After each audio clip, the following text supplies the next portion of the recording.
I'm not embarrassed about anything I went through. What may be tea for you is a testimony for me. If you're going to talk about what broke me, invite me to the table so I can tell you what I did with the pieces. And that was posted on Instagram by Healing Vibes Company. Hello and welcome to this week's episode of Toya Talks. I interrupt the usual bi-weekly schedule to provide you with an impromptu podcast episode. I have received several requests to do a podcast episode about Ressa Tessa on TikTok, which is a 52-part mini-series. And there was one lady in particular reached out to me. She gave me context in which she, would want to hear me talk about it in terms of being of a certain age. Maybe not settling down, but wanting to have kids and stuff like that, and it just hasn't happened. And then Ressa Tessa being in a situation where she openly admits that she just wanted to be in a relationship and she wanted all those things, so she ignored major, flashing, effervescent red lights. And also as well, I want to take the opportunity to also discuss Porsha Williams Gurbodia, because I think it plays into the common themes of what this episode is going to be. And also the recent documentary that was released by Lifetime, and it's a Wendy Williams documentary. And I want to talk about it because, honestly, again, it kind of feeds into the underlying themes of this podcast episode. So before I get started, I actually want to say something. I'm really straightforward. I'm direct. I come here bi-weekly, previously every week. I share, I guide, I teach. I draw on my own experiences. I share some of your dilemmas anonymously. I also post on my Instagram. I'm quite active on my Instagram. I also post videos on TikTok. And I'm going to say this. I give back to my community because I know that it's my purpose to do so. And I'll continue to do it until the ancestors tell me to stop. Until it comes to an end. And all good things come to an end, and I'm open for that. No issue. I am very guarded as a person with my private life. I share what I think is pertinent. But like my daughter, for example, I haven't shared her name, haven't shared her face. She's off limits. And there are boundaries that I've put in place, not to just protect me, to also protect my family. On the flip side of that, over familiarity is going to get you dragged and cussed. And I'm going to say this because just because I post on social media, and just because you have the ability to send me a DM, be guided. Because above it all, I'm very tired. Yeah?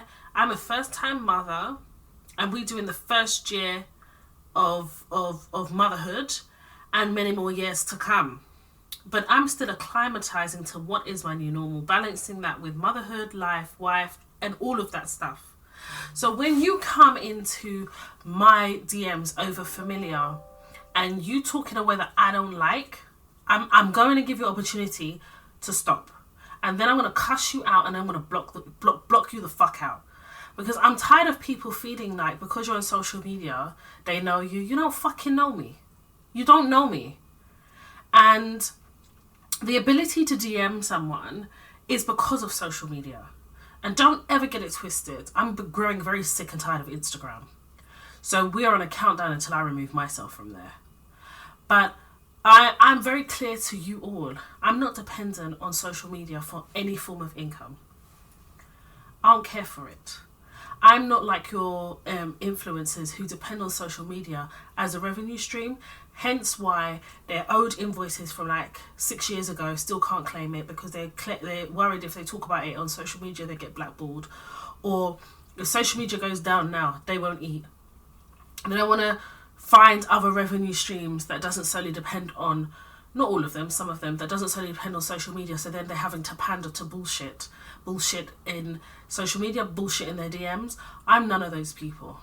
So what that means is I operate on a level of autonomy, and that level of frequency means that when you come with shit, I'm gonna come with my shit, both our shit gonna mix shit, and I'm gonna block your shit. So stop it. And I'm being very pointed about this because I feel like some people don't know boundaries in their own life and with themselves, but you're gonna fucking respect mine. Do you understand? I've worked too damn hard. I've been through too much to just entertain it because you feel like you know me, or you feel familiar, or because you think you can. Neither of those things apply with me, okay?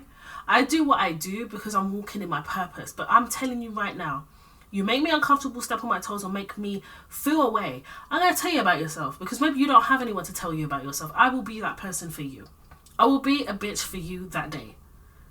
But don't try me. I am battling with chronic fatigue. I'm ill every 5 to 10 business days. And I'm not here to then entertain shit on top of it by anybody. You may not like me. I can't cash or bank your like. I don't give a fuck. I don't give a fuck. If you don't like me, cool. If you like me, cool. Listen, the people pleasing days have gone years ago. They don't exist anymore. And I'm not here to pander for your likes, because your likes don't do shit for me. Like, if you understand my personality and what I've shared about my personality, you'll know how I operate. I'm fair, I'm balanced, I'm straightforward, and I accept that not everyone's going to like me, and that is okay. And you need me to be concerned about your like, but I'm not. But what you are not going to do is police me when I post on social media. What you're not going to do is zoom to my DMs and make me feel as though I have to answer to you, because that's not going to happen.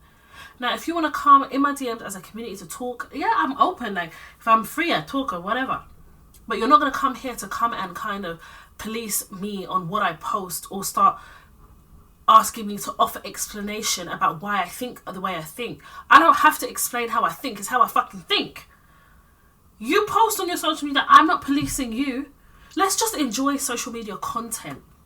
And this is why I prefer TikTok to Instagram, because I feel like Instagram, there is something very over familiar about it in a way that I don't think is with TikTok. And I don't know what it is. Maybe because it's a news site, so the conventional social media aesthetic doesn't necessarily apply to TikTok. So people are less, but I mean, people leave their comments, but they're less, I don't know, you can just be a bit more free in yourself than I feel like you can do on Instagram. But I'm saying all of this to say, if you enjoy my content, fantastic, you share it, amazing.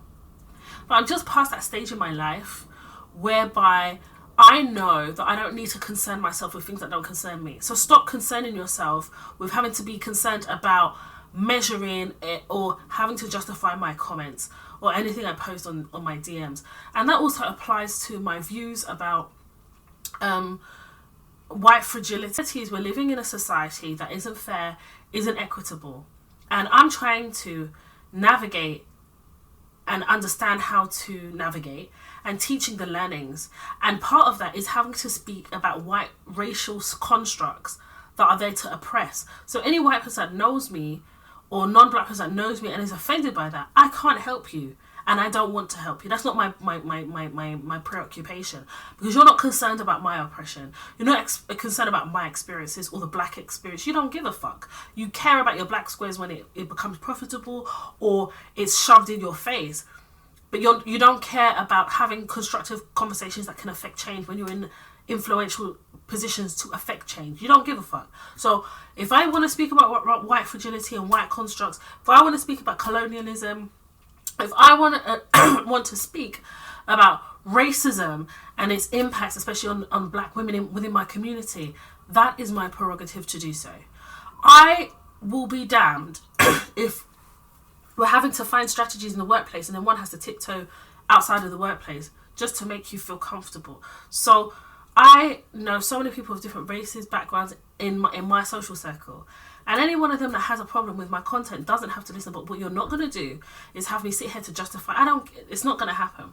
So yeah, you know, I have white friends and they are very aware of my views, and we can have healthy discussions. But if you are uncomfortable with my views because they don't align with yours, then I can't help you with that.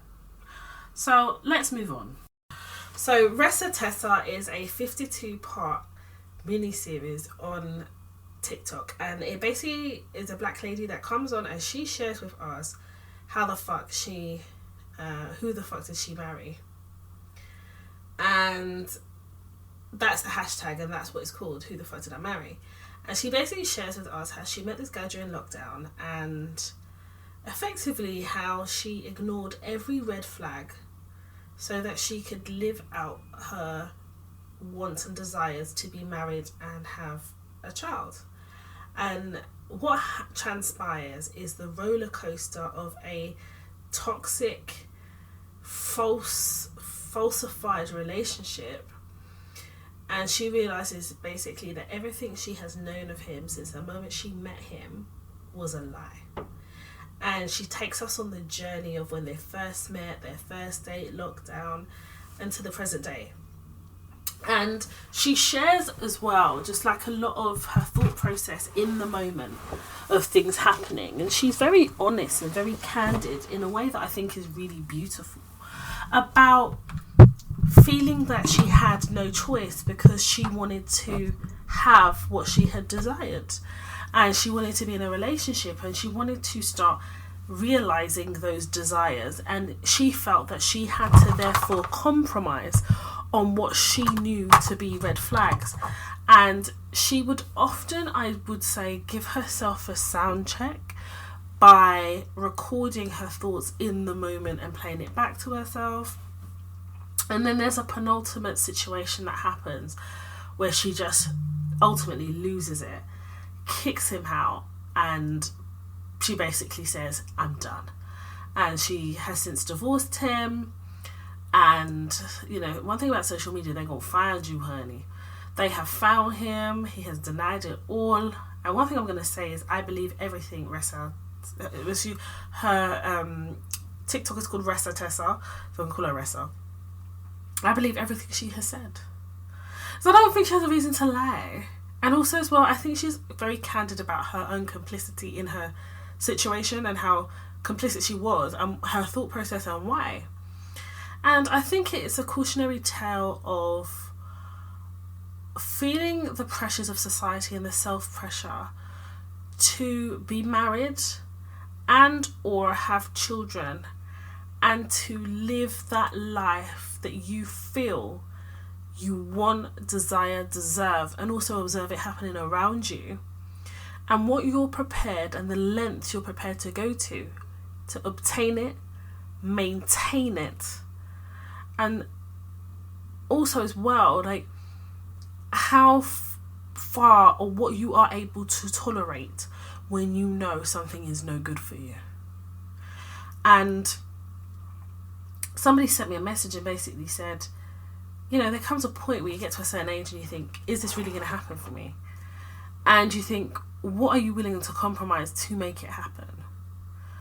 I'm going to sit here and say to you, as someone who was single for a very long time, especially if you've been following me for a really long time, you know my journey. I even depicted my dating journey as well, which I will be sharing on TikTok. I'm inspired. To now being married. I got married when I was, I want to say 36, 37. I want to say 37. Yeah, 36, 37. I got married during lockdown. Officially married. I did my trad last year. And I understand how that feels. Especially like there was a point I remember being single and coming home to no one. So if I was coming home, nobody would ask where I was because I was living on my own. And I wasn't dating. I wasn't in a relationship. And I felt the pressure of loneliness in my singleness. And I feel like people don't really talk about that. Because for most of us, we don't want to be lonely. But then the balance is, what are you willing to compromise? Or are you willing to compromise to avoid loneliness? And I think ultimately Ressa was lonely for a really long time. And she put a lot of emphasis on dating. And people will love bomb you or assess.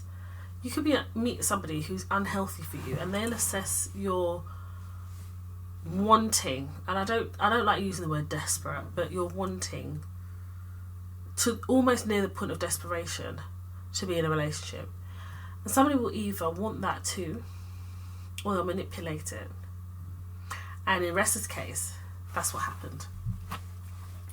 I think it's also important to point out like a couple of things. The first is, I don't think Ressa woke up one morning and was like, I'm going to date the first guy that comes my way. But I think that she was so low in self-esteem that the bar, and she was so low in self-esteem that the bar to entry was low anyway. So I don't think he would have had to do that much for her to be impressed, because the bar and the consideration of self was very low. I think Ressa was also battling with her own internal self-esteem and the pressure around her of possibly seeing friends and just maybe feeling like there's a race against time. So if there is a race against time, you want to win, right? And becoming so intoxicated by wanting to have what she desired that she almost sacrificed her life to do it. And I say sacrifice her life, I mean be miserable, regretful. And I can only imagine how she felt, especially when she was nearing the point in which she was like, okay, I don't want to be with this person anymore. How do I get out of this? Because there's elements of the story that she tells, and she talks about her family and not wanting to feel shame and save face and things like that, and not wanting to look like a fool or feel judged. And I feel like there's a lot of people who are dating in relationships and have sustained those relationships even though they're dead, just to not look like a fool. And I think the same can be said for marriages. I think some people stay in marriages because they know it's done, but they don't want to look a fool, or they don't want to have to start again. So it's like, okay, well, I'll just stay here where it's familiar. And happiness is put in the back burner. And I'm going to put something to you. If you only live once and you put happiness in the back burner, you're making a choice to be miserable and sad. And in that case, you can't really complain. You just have to live with those choices that you've decided to make. But life is too short. Blood, sweat, tears and toil to just be miserable and have that as a life choice is a life wasted, a life unfulfilled, and a life dissatisfied. I don't want to spoil the story for anybody, but I just want to give highlights of a message that I was sent, and I was sent a few messages, but this one was quite poignant. She says, I know that your podcast focuses predominantly on how to navigate as a black woman in the workplace, but as a Nigerian woman, a Nigerian woman nearing her 40s this year, I'm not married and I have no children. I'm constantly being told that I should just find someone to settle down with as I'm getting old. That lady found herself, as in Ressa, found herself in that situation because she wanted to be married and have a family. So she ignored all the red flags and just settled so she could say she was married. I think a lot of women do this and end up miserable just so they can say that they were married. I also think there's somebody that I know of, and I didn't realise during the course of our friendship how desperate she was to be to be in a relationship that would then progress to marriage, and I didn't realise. I thought she was just dating and living her best life like I always encouraged her to. And I said to her, dating is so... it depends how you focus your mind about dating. But dating is actually an opportunity for you to also date yourself and also start to kind of shortlist what you are willing to accept, what you want and what you're not willing to accept because you know you deserve more. And if dating is done correctly, you should be dating multiple people and it should be sexless. I always said that to her. Because sex, I think, complicates things, because I don't necessarily think women have the ability to be unemotional and not associate emotions with sex.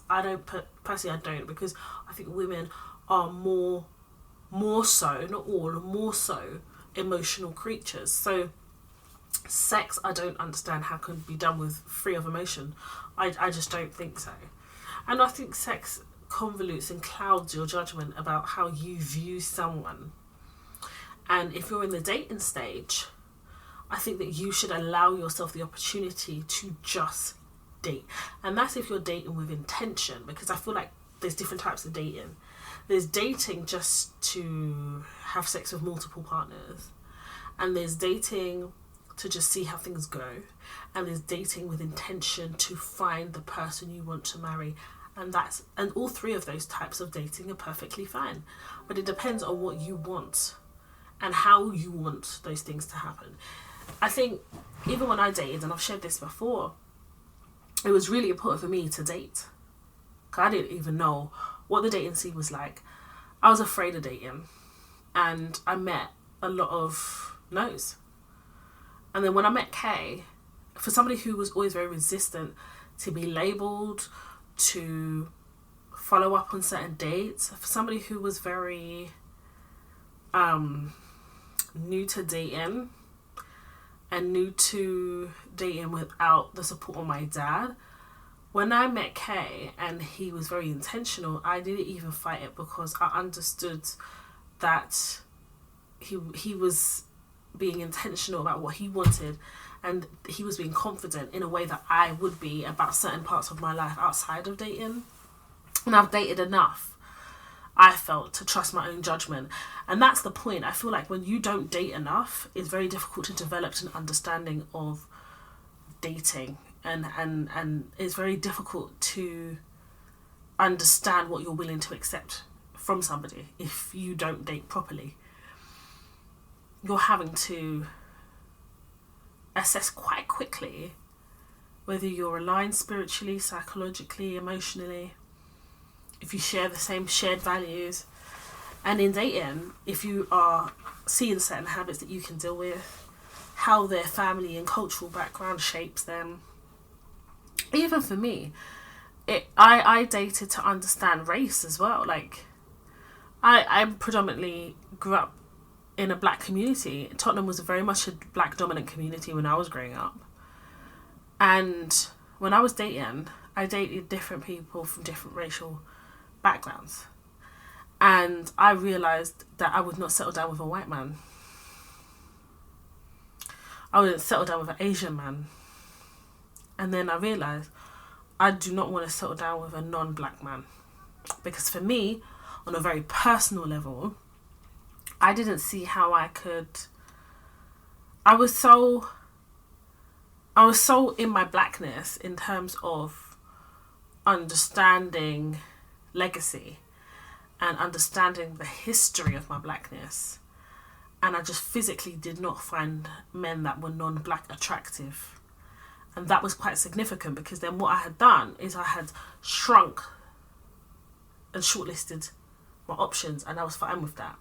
I personally did not find white men attractive. I don't find them attractive. There's no attraction there. And that was okay too. And then I whittled it down even further. And I was like, I find African black men attractive. Again, if you don't go through the dating process, how are you going to know what you like and what you don't like? But I went on dates with men, all different backgrounds and races.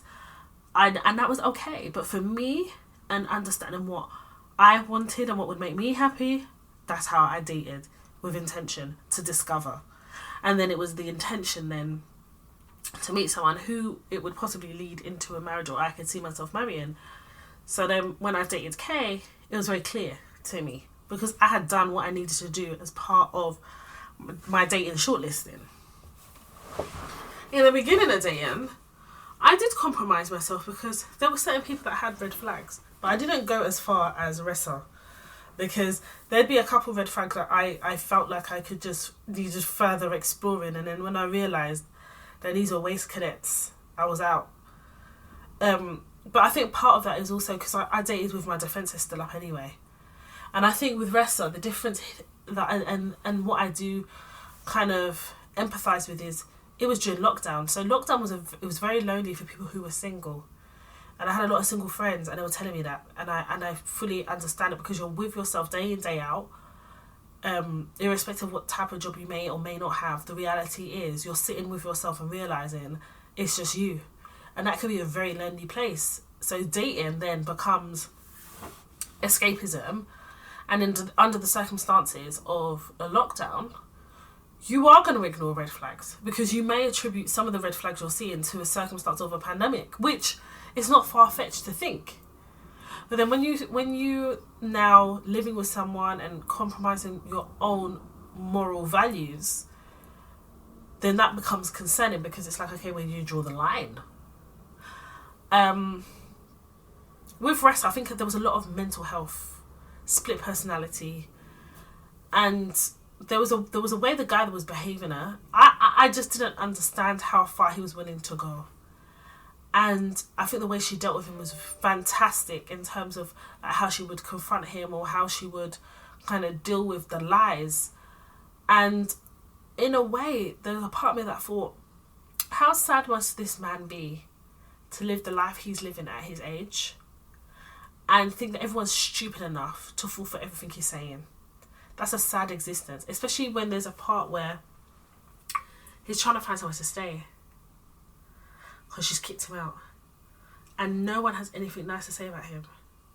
So he starts living in his car, and she didn't realise he'd been living in his car, so she met up with him to sign the divorce papers, and he's smelling like garbage, and then she realised he's been sleeping in his car, but yet he's still lying and saying that he's going to a friend's house.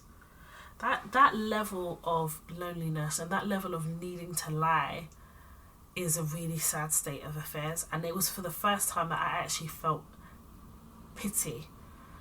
I did, because I thought, mentally, where must you be in your mind that you could literally have your head in a bin and you would basically tell people that you're just looking for something when you lost your ring that cost 90 grand when really you're looking for food. And that was sad for me when I listened to it. I felt really sad, but I felt really encouraged by Ressa in terms of how she's processed everything. She shares about her miscarriage, and that was just so sad. But she also shares that she knows that, in a way, had she have had that baby, things would have been completely different, as in a bad way. And she also shares that she recognises that she didn't make the right decisions. And although there were red flags, she could have acted quicker, or she could have removed herself. But I think even for her, I think she needed to go through this process as reaffirming who she is and being able to see the worst part of dating. And whilst it's quite extreme because she ended up marrying him, she's learned from this. And there's still a beauty in her spirit that I see that hasn't been killed by this situation, where she is using it as an opportunity to share.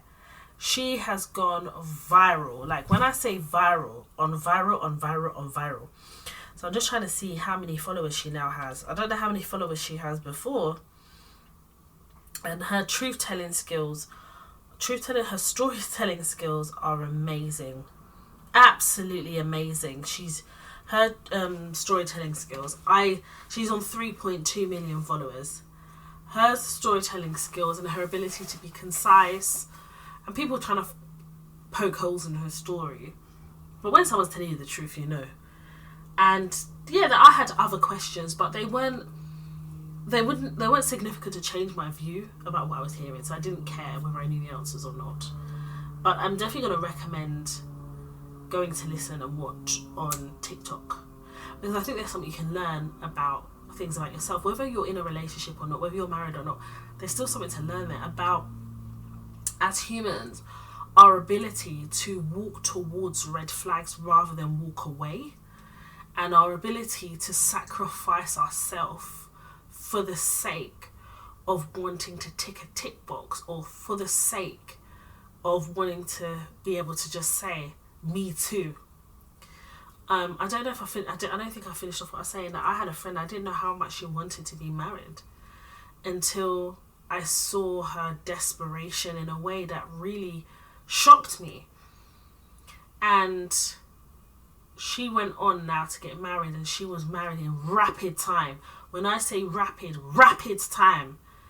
And she's just so happy to be married. She does not call him by his name. She calls him my husband.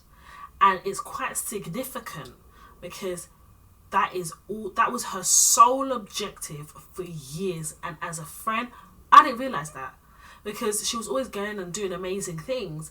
I didn't know that was something that was so important to her at the back of her mind. So when I was in my relationship, she would often ask, how does it feel to be in a relationship? And I never understood, what do you mean, how does it feel? which me has feel be in relationship. You've been in relationships before. But what she really was asking me is, how does it feel to be in a relationship with somebody you know you're going to marry? Because I think she discounted herself. So I don't think my friend did extensive due diligence. I don't think this person fully understands the responsibility of marriage. She just wanted the title. And there's nothing wrong with that on its own. And I can't judge her, because who am I? I don't judge anybody. I don't want no one judging me. I'm not judging anyone. But I do feel sorry for her, because her whole identity is that she has a husband. And there's going to come a time when she's going to ask herself, who am I outside of this? Or if they have an argument that seems so bad in her mind, she may be caused to ask herself certain questions. And I will continuously say that until you start doing the work on yourself, and these are things I learned until I started doing the work on myself, until I was okay with accepting my flaws as a person, until I had a greater self-worth and self-esteem, I was never going to date somebody that was right for me. Because I would need someone to also be a supporter and a cheerleader for me when I'm not being my own cheerleader. I would also need somebody to see past the defences and look like and see me. And I would also need someone to be a provider, because I was so used to just always giving that I didn't want to feel used no more. So I needed it out of relationship. So when I did the work on myself and I started to go on the journey of doing the work, that's when I met Kay. So I feel like Kay got a nice part of me, and then the rest is history. And I'm not going to sit and say marriage is easy, because it's not. I saw my parents, they were married. When my dad died, they were married.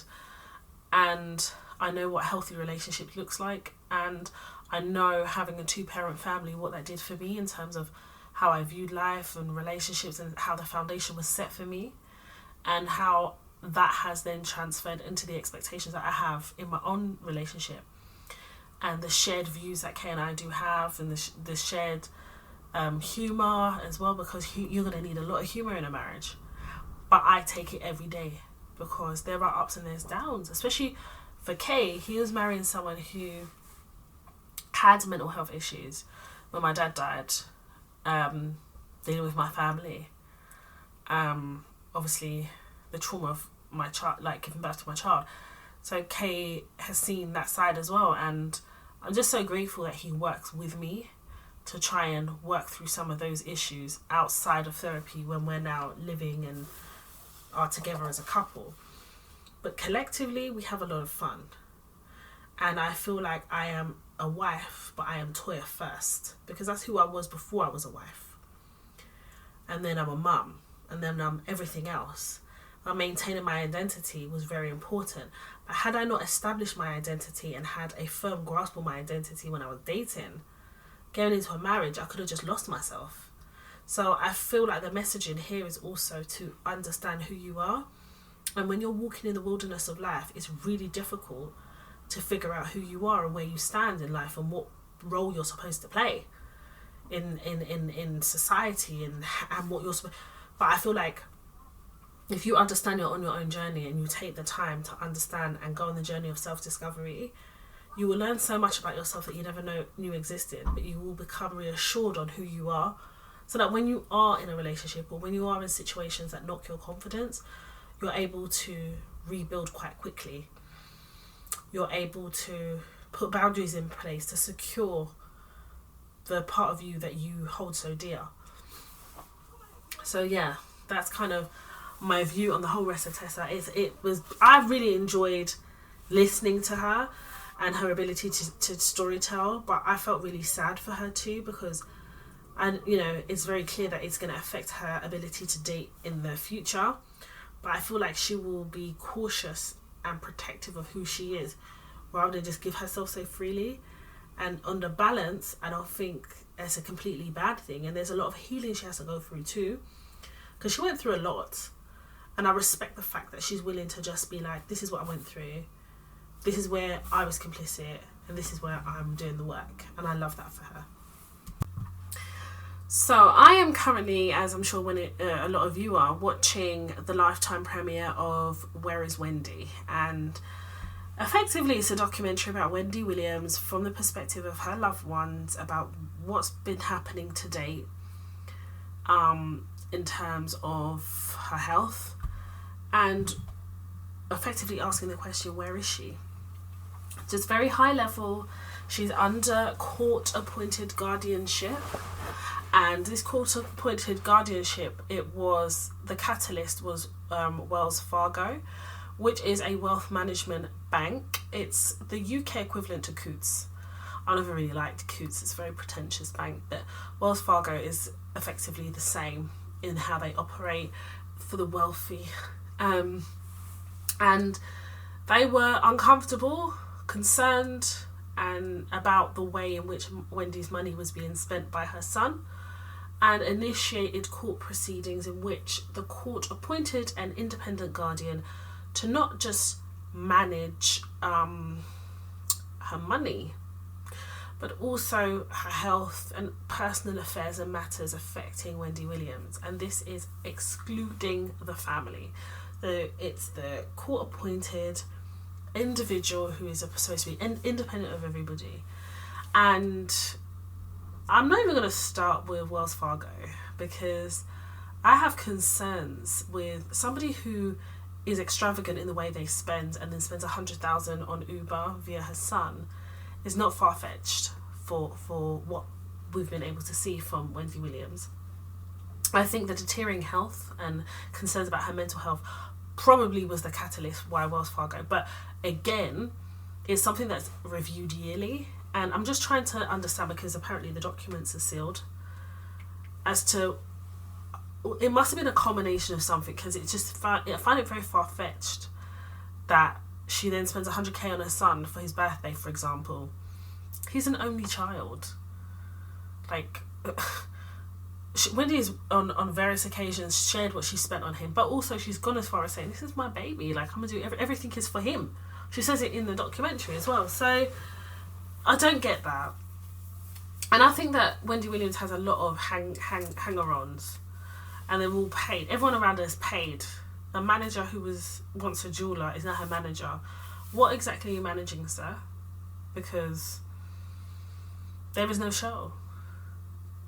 What is very clear and evident is Wendy Williams is in a very, very poor state of health. She is going through a lot in terms of her health. She has, is it lymphodermia or I can't remember the full name, like the medical. And then it was recently confirmed that she has dementia and a few other medical conditions as well that is affecting her behaviour, her personal appearance, and her ability to think and make life decisions, or any type of form of decision that affects her life. And for those of us who have followed Wendy Williams for a really long time, Wendy Williams was a key part of my 20s. I would watch her either when I was off work, ill, put in a sickie, because I did a few of that in my 20s, or just before work, and I would literally watch Hot Topics and everything else from Wendy.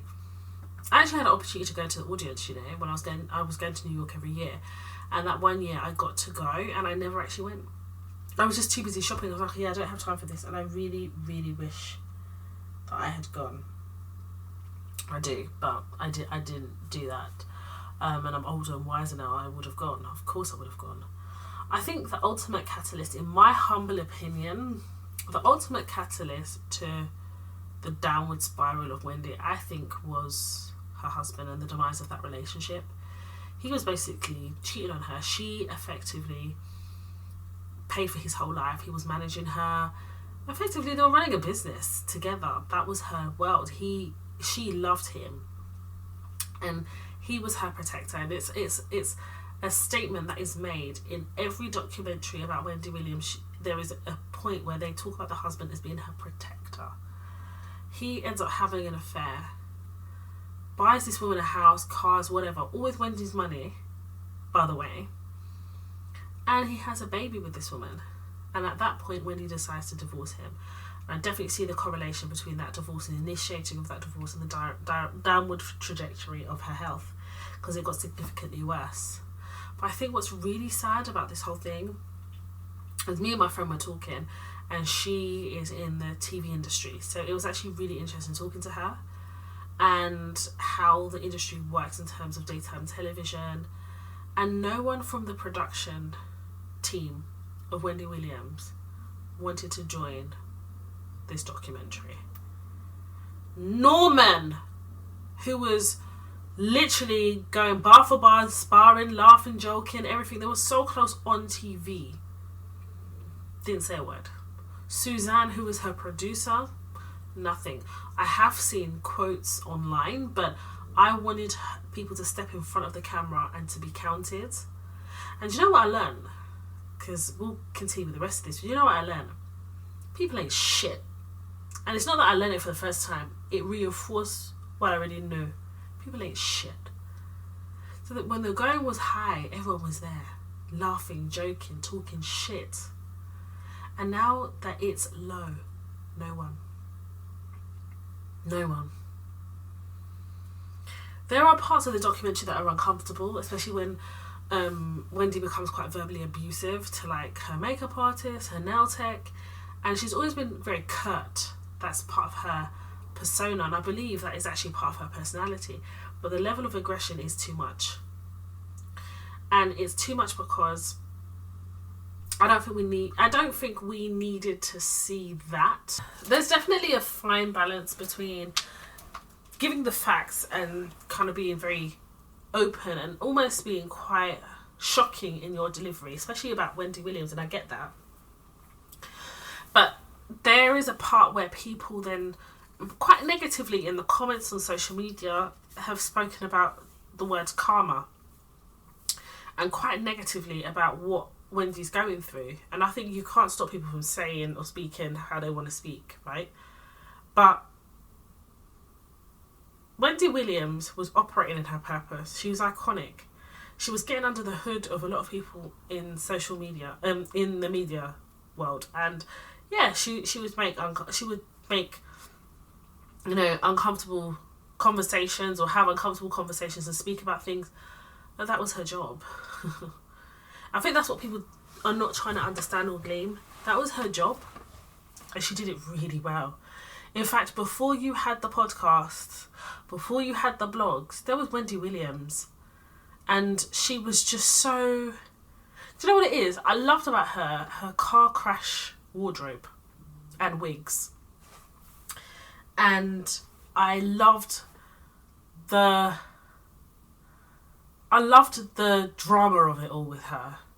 And then I loved her ability to just narrate how she thought and how she would hold some of the guests to task. And even though they would be irritated by her and her questions, there was this respect that they had for her. And I think it's because Wendy always came from the position of, if I'm not going to tell it the way I'm going to tell it, someone else is going to tell it the way they're going to tell it. And she just stood in her uniqueness. She didn't start off Wendy Williams on TV. She started off on the radio. And to see that progression is amazing, and to know it is amazing. And equally to see this side is really sad. And there were different points of the documentary, because I think it's a four-part documentary. I was in tears.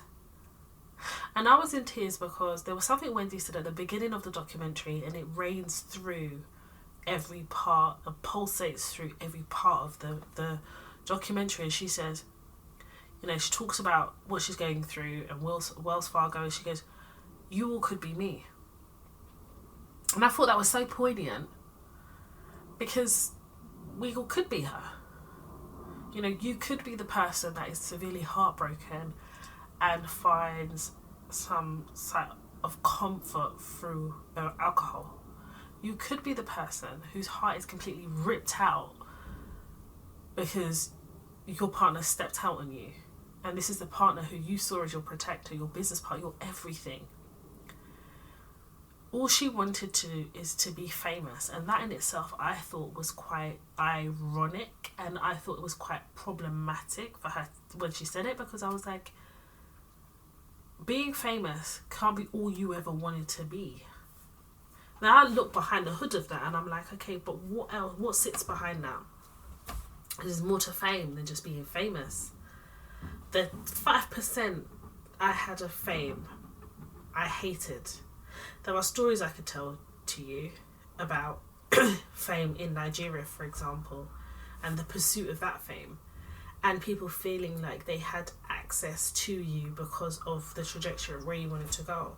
There was one situation I shared with one of my friends, and I said I was in Nigeria. I'd been sent over by a TV production company in Nigeria to cover some red carpets and a couple of shows, right? And they were developing a certain part of their business, so it lent itself to my skill set, right?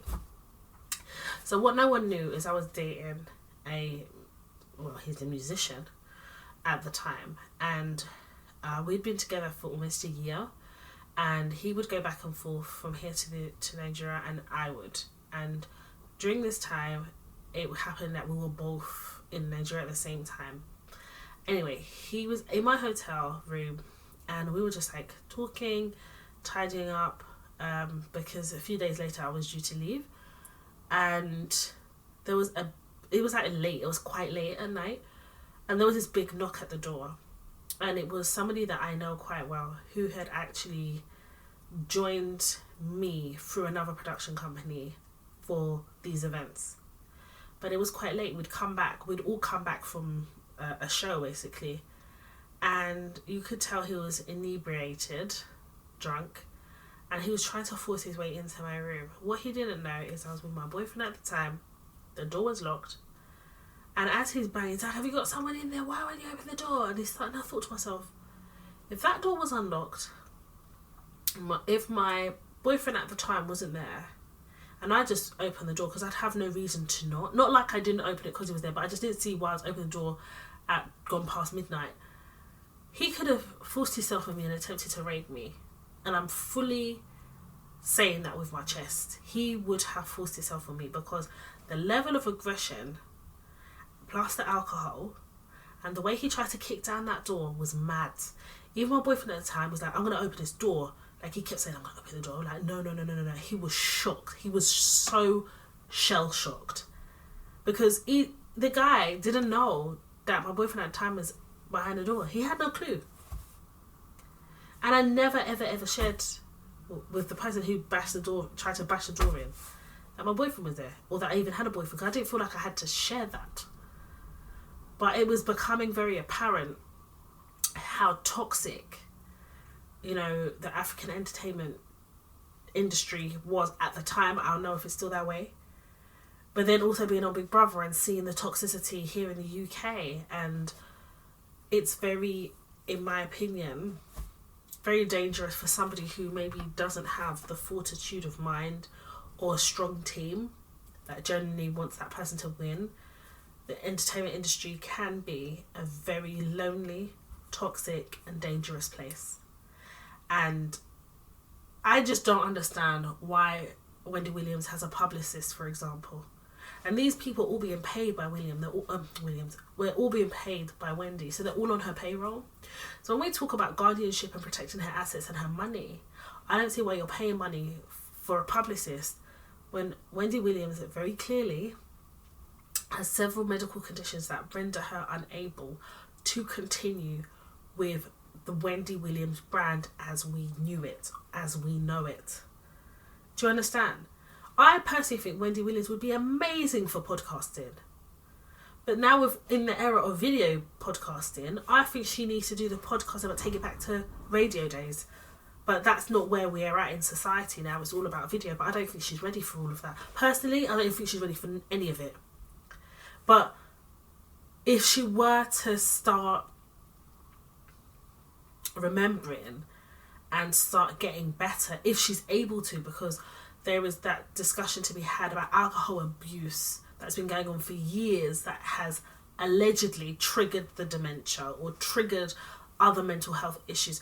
I don't know if Wendy Williams has enough in place to be in a position where we would see a return of Wendy Williams, because Wendy Williams as we know her is gone. Like, this is now a rebranded Wendy Williams that could possibly happen, but it's not going to happen today. Why do you have a publicist? What are you publicising, sis? I don't get it. My friend today, she was like, all she needs is a manager and a PA. That's it. I feel like she's being used and financially abused, in my opinion. And I just don't know what the Guardian's doing. I just don't get it. And she's been removed from her family, effectively, is in New York. All her family is in Miami, Florida. Her only son has been effectively, allegedly cut off financially. I just don't get this. So clearly we're missing something. My friend makes the point, Big Kev, her ex-husband, was not interviewed. And irrespective of what happened to the demise of their relationship, he is quite significant and plays a very key role in Wendy's life and where it is now. And it's not about holding him accountable for their divorce, because that's between him and Wendy. But talk to us, like, what's going on? Like, you know, even his motives as well, because he wanted spousal support. And it's like, come on, bro. Like, it's just wild.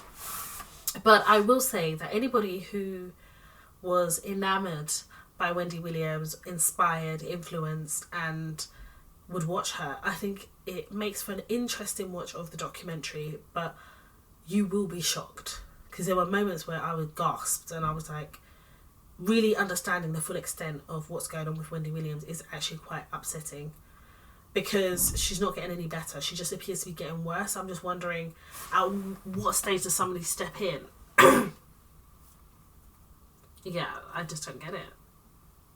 I don't. But equally as well, it makes you realise how codependent she was on her husband.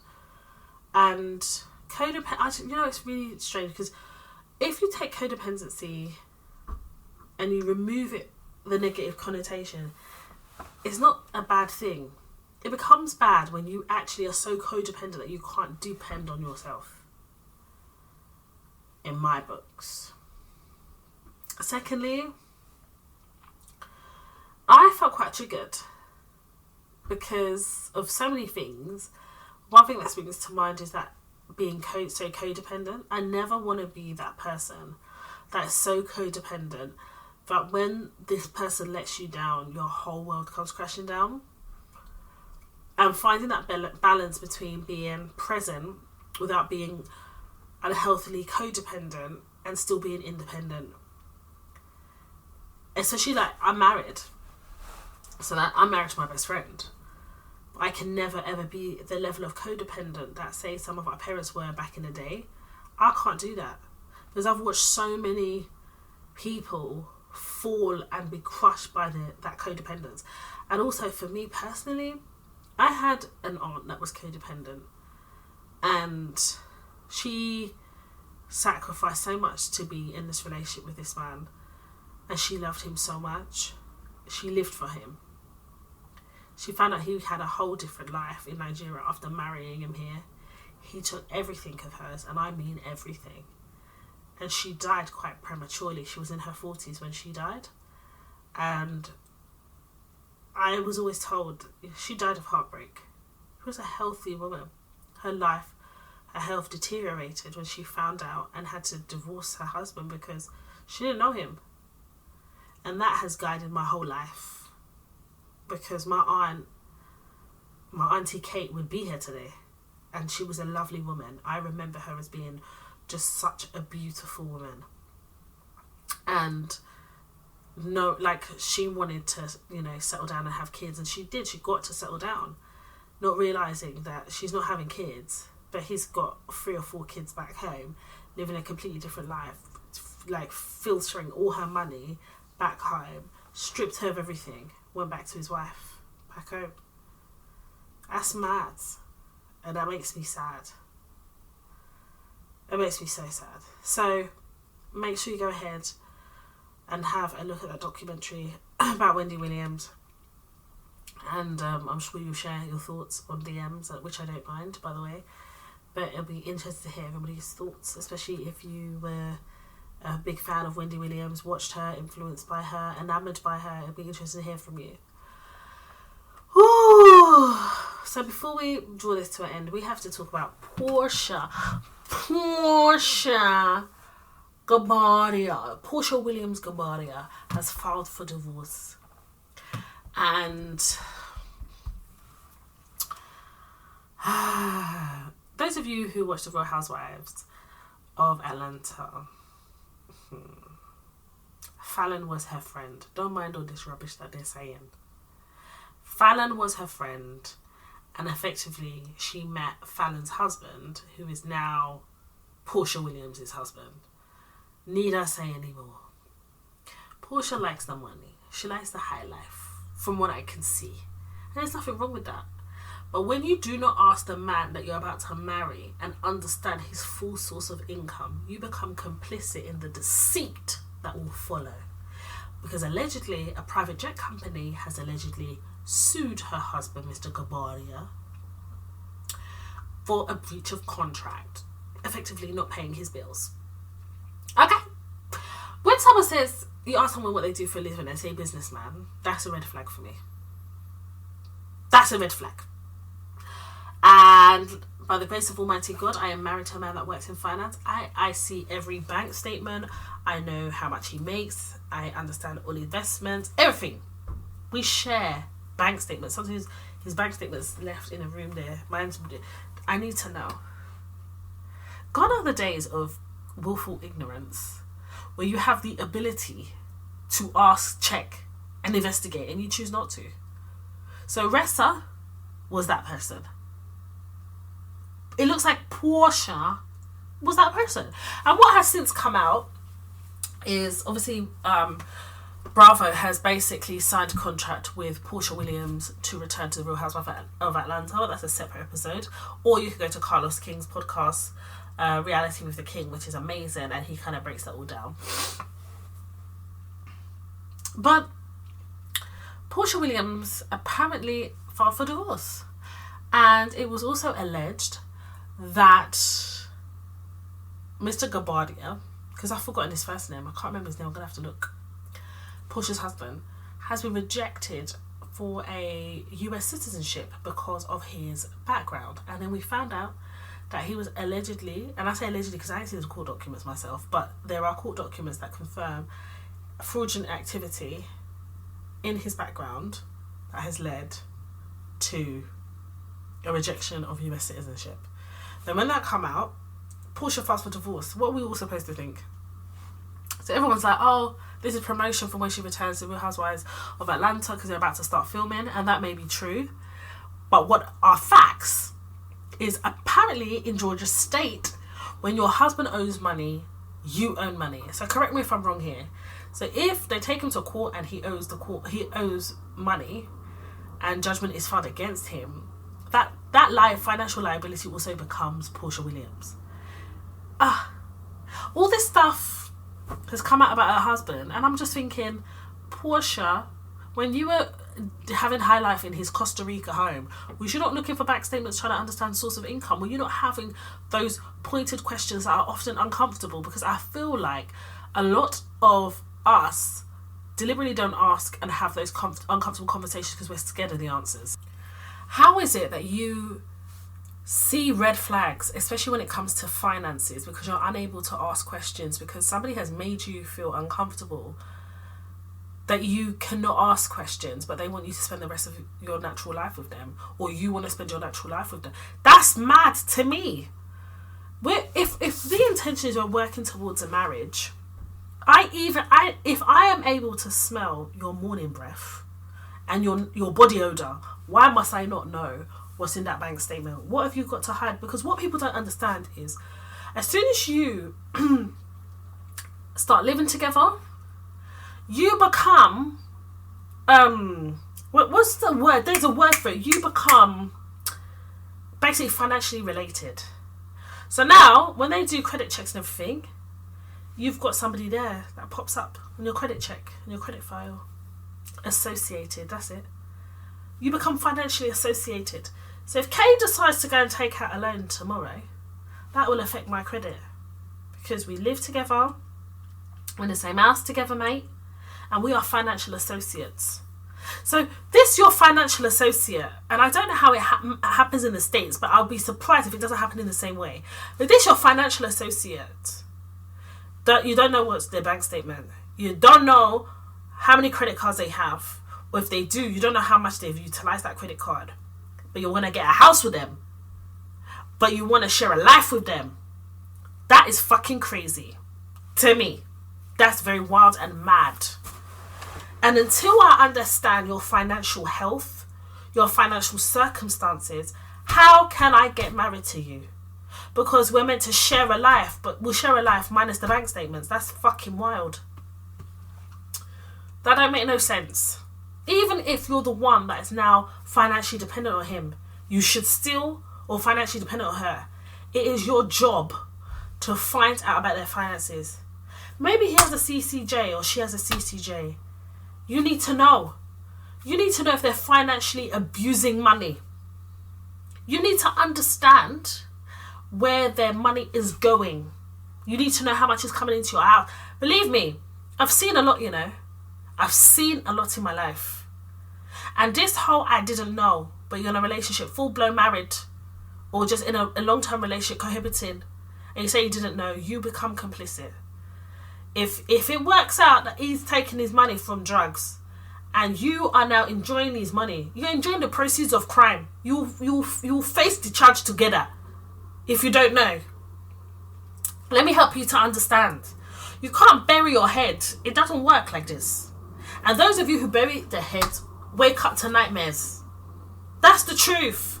But nobody's ready to have that discussion. Can you see how the whole Porsha Gurbodia, Wendy Williams and Ressa Tessa, can you see the common themes between all three of these? There is never ever going to be a time when there's a perfect situation, but by God, black women, come on, huh? We're going to have to shine our eyes because we've been living in the darkness and nothing good's happened in the dark. You have to shine your eyes. I knew someone who has such low self-esteem that when she met this guy, he had a bit of money, right? And this girl, she loves money. She can't make any for herself. She can't take herself out of financial debt. She can't pay her rent arrears. She can't pay her council tax arrears, but she's happy to spend his money. Me, if I'm going to spend your money, I will first clear my debts. Use your money to clear my debts before spending your money. But no, this girl, she's not smart. She thinks she's smart, but she's not. She's stupid, with a capital stupid. So she was dating this guy, and she's already talking about marriage and everything. She don't even know his fucking last name at this point, but she's fantasizing. Nothing wrong with that. Come on, we all sit there imagining. There's nothing wrong with that. But when she's at a certain age, where I'm just like looking at her thinking, okay, so what background checks have you done in terms of what fact finding have you been doing? And one day she got really excited to come and share with me that because she spends so much time at his house, he wants to buy her a dressing table. And that was the bar of which she was measuring excitement. Okay, cool, whatever. And then one day, she's not doing any background checks, she's not dating with intention, but she wants to get married. All of this shit, convoluted rubbish. She leaves her trainers in his house, and basically, long story short, the relationship's not working. He's acting out according to her, but something's missing. I just think that he just was no longer into her for whatever reason. She wasn't giving me the full story. She called him to get the rest of the stuff out of his house, and he wouldn't answer. So she turned up at his house, and he had another girl in the house. I said to her, that other girl was probably using that your dressing table. She was pissed at me.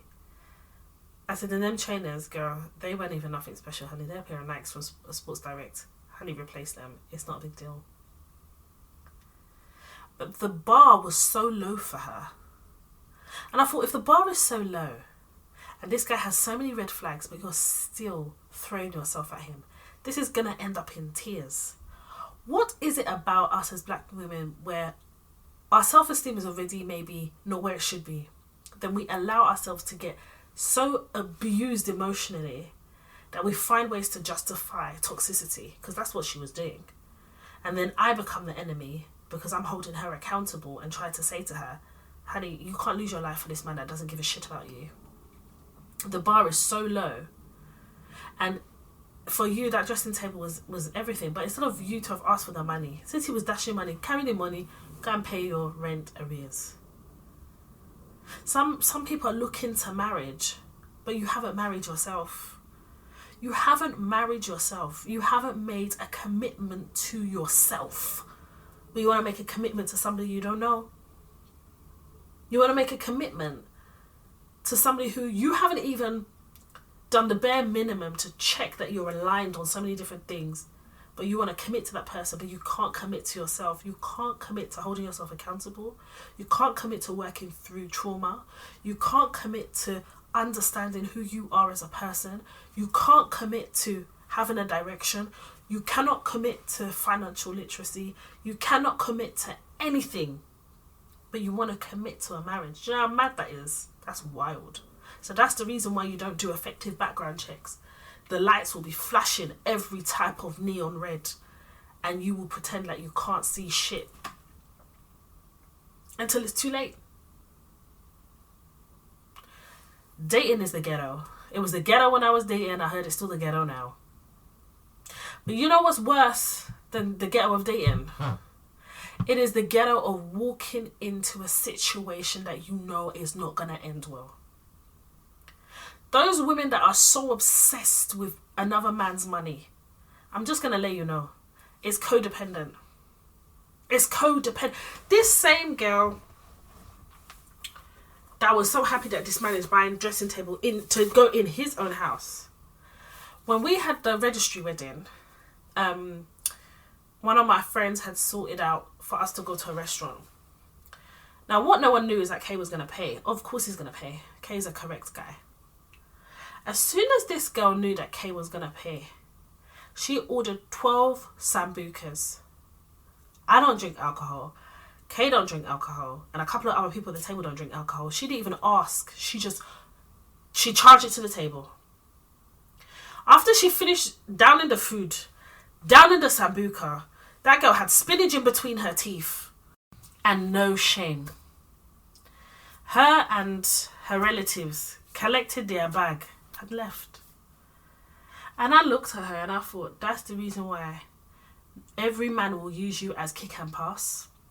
This is the reason why you can't even hold down a date, talk less of a relationship, because the bar is so low. The bar is low. You get excited because a man pays for the food. I'm more interested with what the man does with his money. Do you invest? Do you have a good relationship with money? Do you own property? Do you own stocks? Is your intention to own those things? What is your career trajectory? Where are you now? What's the plan for your career? How are you going to get there? Instead of you to find out those things and work, see where you can work with a man to elevate himself as you elevate yourself. You're too fixated with the fact that the man's paying for the food and you're ordering 12 sambuca shots. Because I couldn't understand why her bar was low. I couldn't understand why guys were treating her a certain way, doing her dirty, and why she was always crying. Listen, when I told her I was getting engaged, when I got engaged, she started crying. And I thought it's because she was happy for me. But I thought it was real strange because I'd already been with Kay, gone on 4 years, so it was to be expected that we'd get married anyway. So I didn't understand the tears. I mean, we weren't that close for her to be crying. After all, my best friend at the time wasn't crying. I was like, who's this one that's crying?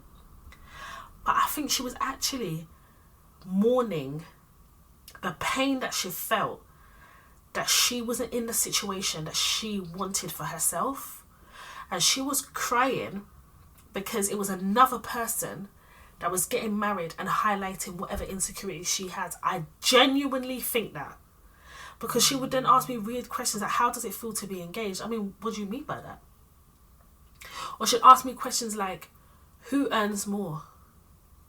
Or she'd ask me questions like, if he earned less than you, would you... I'm like, girl, let me tell you something.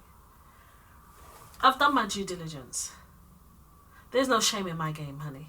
I've done my due diligence. And more importantly, the emphasis on money cannot be more than the emphasis on the person in front of me. Everything else is part of the packaging. But I need to understand, honey, if you do have red flags, are they more amber? Are they more amber than they are red? Because no one is perfect. Hold up your hands. No fingers are equal. It's about understanding and assessing the risk, honey. And this girl ain't done shit. All you will see her is here, there, and everywhere. Angry. Can't keep her eyes focused on one thing at a time because she's too busy chasing other people's dream to manifest it as her own. That's wild. Porsha Williams, same problem. You can't like money or love money that much that you marry somebody and you don't know. I will do a background check on your ass real quick. I will Google search you. I will find out what's in your bank. Listen, before I married Kay, me and Kay were in a relationship for what, 4 years? 5 years? I think 4 years. 4.5 years. I went through his laptop. I wanted to know everything about him before he even met me. What was you doing? Who was you hanging out with? Did you have a criminal record? For real, for real. Let me check them emails there. Did you have a lawyer, a solicitor? What were they representing you on, honey? Outside of stocks and shares. I need to know. Who was that you were talking to, honey, before you met me? When your last relationship ended, why? How were you complicit? I found everything I needed in them emails, honey. In them folders, I search it. Let me tell you a funny story before we close this episode. When I was doing my due diligence on Kay, and some of people say it's intrusive, all of this, I don't give a fuck. I don't give a fuck because I'm spending my time with you. And you're very well telling me what I now know to be the truth, but I don't know. I need to find out. It's not like I can go on a system and type your name and everything comes up. You've got to rely on the word of someone. And I need more than that. I have a legal background, honey, an extensive education when it comes to law. I'm educated to my masters, honey. I know how far things can go. So I know how far I need to go, honey. So I managed to find out Kay's Facebook. So I was like, right. So when I went in, it was like the page was already open, like he'd been in it before. As soon as I clicked, it logged me out. So then I tried to log in. And I was thinking of passwords it could be, and I couldn't get in, so I left it. Don't you think that Kay didn't come back and was like, oh, I got an alert from Facebook that someone's trying to get into my Facebook. And then I just confessed. Now, some of you will sit here and say, oh, trust all of this, personal something, all of that. Yeah. I don't care. Okay? I just don't care. Because I'm safeguarding my life at the end of the day. Okay? And whilst I don't think it was the right thing to do, I did it. Okay? And I'm not recommending anyone to do whatever. But I'm just telling you the extent I'm willing to go to sense check what I've been told. Yes, because I've learned from people's experience.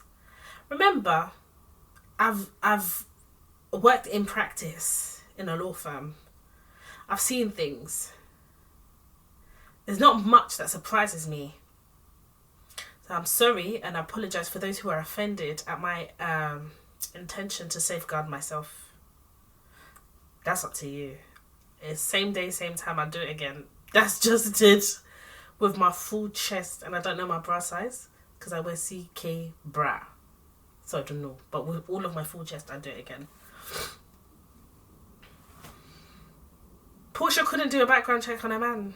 I need to see them taxes that you're filing. I want to see your British passport. I want to see your American passport. I want to see your documentation.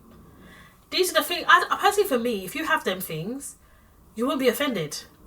I would just say, listen, I saw a story on TikTok and it made me think, find an excuse, but me, the document has to come out. You have to come out. Some of you find yourself in a situation, you put yourself there. For example, I didn't know he was marrying me for papers, girl. Did you see his paperwork when you got together? No. So why did you assume he had papers? Come on. Ressa knows that there was a lot of things that she should have done that she didn't do, and she turns a blind eye. She's not avoiding her ability to take responsibility here. She's taking responsibility. But as black women, we have to do more to open our eyes. It's more than just somebody giving you lip service. Lip service is cheap because it's free. I need papers, documentation, papers. Receipts, proof, timeline, screenshots. That's the level of corroborative evidence y'all need.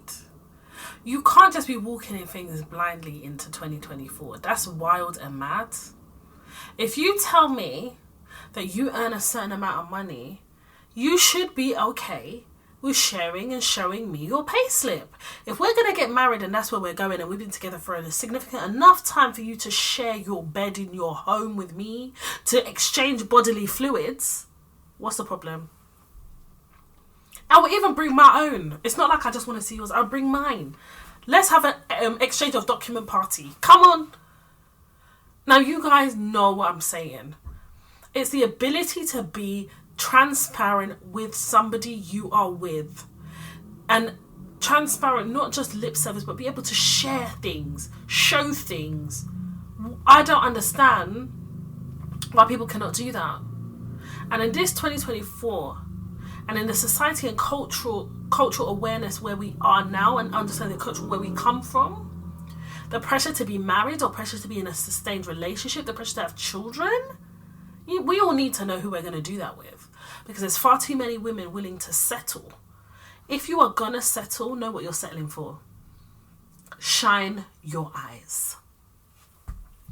With that being said, I'm just looking to see if there's anything else I wanted to cover in this episode, but I don't think there is. I just felt like it was really important. I came here and spoke about the Ressa Tessa viral video, Porsha Williams, Gurbodia, and of course the new documentary regarding and about Wendy Williams. Make sure you go and have a watch. Thank you for listening. I hope you've learned something. I hope you've picked something.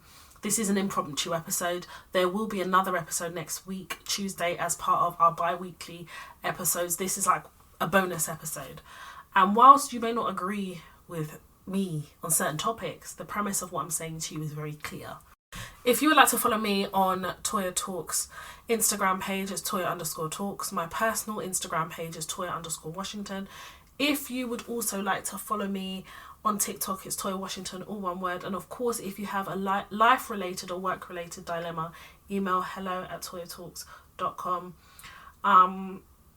In the subject, just say it's a dilemma, and then I will address it anonymously here on the Toya Talks podcast. I know there's a lot of people who have reached out about sponsoring shows and stuff like that. Email hello@toyatalks.com. We do have an episode coming up about what you need to do to be able to win £250 gift cards for workwear. That is coming up in 2 weeks' time. Oh no, coming up in 4 weeks' time. So in about 4 weeks' time, I'll be doing an episode about that, and you could potentially be able to win £250 worth of gift cards to be able to go and purchase some items and key wardrobe items for workwear, fully understanding the difficulties in terms of financial constraint and being in a cost of living crisis, but also the pressure of, you know, workwear, what to wear, what is deemed as smart, what, you know, being able to feel comfortable in your clothes and understanding how that makes an impression. And we're going to talk about that in an episode, and there will be an opportunity to win £250 worth of gift cards, so make sure you stay tuned for that, and I'm really excited to deliver that episode. Thank you so much for listening. Thank you for your love, your support. Thank you for all the love you pour into the podcast and the platform. If you are interested in any of the masterclasses, they're available on www.toyatalks.com. My name is Toya Washington, and you have been listening to the Toya Talks podcast.